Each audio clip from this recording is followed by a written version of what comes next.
Hey y'all. So firstly, if you're not subscribed to my channel, High Tea and Happy Hour, please get subscribed. I am a lifestyle influencer, which you'll see through this series that I'm introducing to you today. I'm also an educated interior designer and sustainable designer. Also, I'm an event planner and a major foodie, so you definitely want to get subscribed to keep up with me and see what I have going on.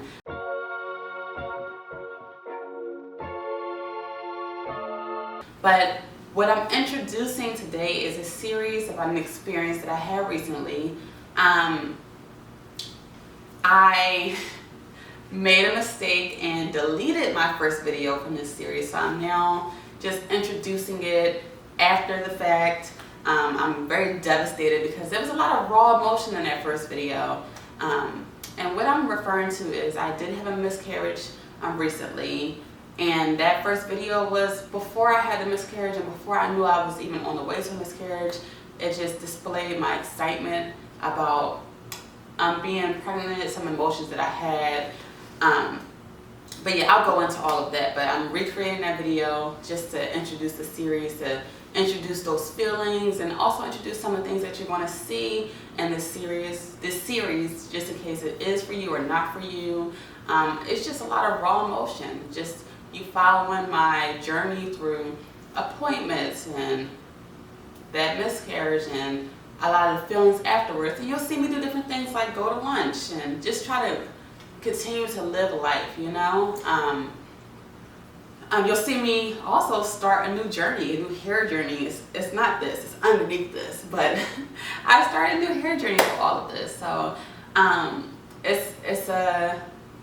it's a real experience to follow. So if you're not subscribed, please get subscribed so you can stay up to date with what I got going on. But what I also wanted to do in this video, like I said, was just to talk about some of the things that I did talk about in that first video. I, of course, showed my positive pregnancy test, which I have since discarded. And the reason why I threw those away is because I find that I hold on to things much longer than I need to. I don't need them.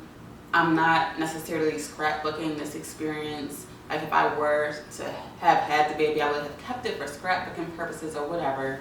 But I mean, it was a part of my healing to just get rid of them, not see it every time I go into the bathroom or whatever else.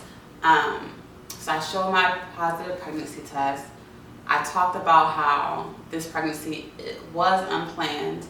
But I was optimistic. I talked about how I did have 2 miscarriages before that one, and after my 8-year-old daughter.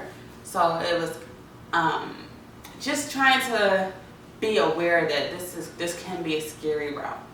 I also talk about me having an abortion late in high school, and just me not being ashamed of that experience. And it's an experience that a lot of women they are not ready to have a child, or their body's not ready, or whatever it is, and they choose this route. It's the route of having choice over your body, and I definitely was not ready at that point in life, and I chose to have an abortion late in high school, early on in my pregnancy. It wasn't late at all. But I talked about, you know, just my experiences with pregnancies, wanting to become a mother after my daughter, and things like that.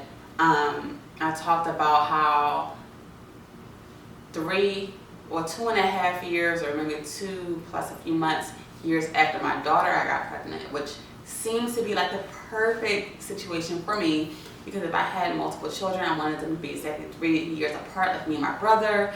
I thought it was just such a dope thing. It was going to be a boy, and we ended up losing that pregnancy late in the pregnancy. So that was devastating. And then a couple of years later, we got pregnant again, but lost it early on. And then you'll see in this story, we lost this one pretty early on too, but late enough that, you know, attachment was starting to be formed and things like that. I also talked about in the first video my husband's reaction. He's always supportive, just overall beautiful, mild-mannered guy. Beautiful, I just love him. But he just wasn't ready. He wasn't ready for that information. Like, he was just at a point where he was comfortable with our lives, it being the three of us, meaning me, him, and Layla, our 8-year-old daughter. You know, us having this freedom now that Layla's older to move and, you know, do things more freely. And he's also a money person. He's thinking about, oh wow, Layla's tuition is already really high. Then we're going to add another person to that scenario, or, you know, us traveling as a event, whatever it is. Like, he just started to go into that mode. So it took him a few days to get over that kind of little funk, but he did. And you'll even see he's in a couple of my videos, like, he was doing well with the news and was excited himself. And of course devastated along with me when it did not work out. So this series is just dedicated to the emotions, the real emotions of losing a baby. Even if it's not expected, you know, it still hurts. It hurts physically, because that process that the miscarriage took my body through was just unlike any one that I felt before, even in the last two. But mentally, emotionally, like, it just was really rough, and even something that I'm still dealing with to this day. It's July 18th, so it's about almost a month. It happened on June 22nd. Well, the process started on June 22nd, the miscarriage. So almost a month of me being out from that experience, but it still kind of hurts the same. You'll see in my series that we suffered a death in the family, a very major death in the family. So, and this was a few days after I started to miscarry. So I was still technically miscarrying when I found out about that death. So it was going from one trauma to the next without even being able to really heal from the first trauma, because I was in such physical pain that I couldn't even focus on unraveling what was really happening. And then moving on to that next situation, and then trying to juggle emotionally dealing with them both. It was a lot. It was a lot. I'm not even gonna lie to you, but this series will take you through all of that. Please leave comments if you had an experience, or, you know, just love, or just leave some comments about this series, about my miscarriage story. And I look forward to sharing the videos with you all. They should be coming one by one, because they're already kind of filmed and waiting for me to edit and put them out there. But I'll be seeing you guys soon via my miscarriage story and other videos that I'll be uploading to my YouTube channel. So please